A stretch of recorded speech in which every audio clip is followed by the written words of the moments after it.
Okay, number 4. Select all that apply.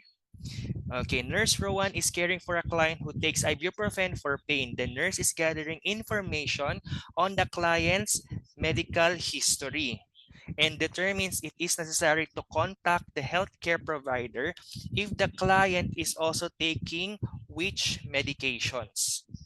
Okay, so ano yung mga keywords mo dito? The patient is taking ibuprofen for pain. Then you are gathering medical history and you are checking if ano yung i-report mo kay healthcare provider kung ano yung mga medications na tinitake niya. Okay, so alin ba dito mga bawal sa ganitong patient? The answer here is process of elimination. The answer here is letter A. 1, 2, and 3. So warfarin, glimepiride, and your amlodipine. Okay, so ito yung mga medications that you need to tell the provider or the doctor that the patient is also taking. Bakit? Remember that your non-steroidal anti-inflammatory drugs or your NSAIDs na kung tinatawag natin can amplify the effects of anticoagulants. Ibig sabihin, mas pinapataas niya or mas pinapalakas niya yung effect ni anticoagulant. So therefore, masosobrahan yung anticoagulation effect ng gamot kay patient. So ibig sabihin, magiging diluted or lalabnaw yung dugo ng pasyente. That will result to bleeding.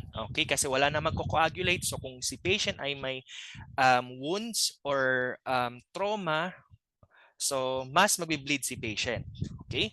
So therefore, you have to inform the doctor and also advise the patient to not take these medications together.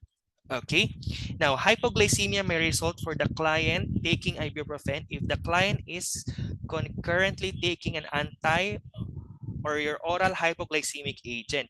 Ibig sabihin, pag nagtitake ka daw ng NSAIDs, okay, mas papababain niya yung blood sugar. So too much of that will result to hypoglycemia.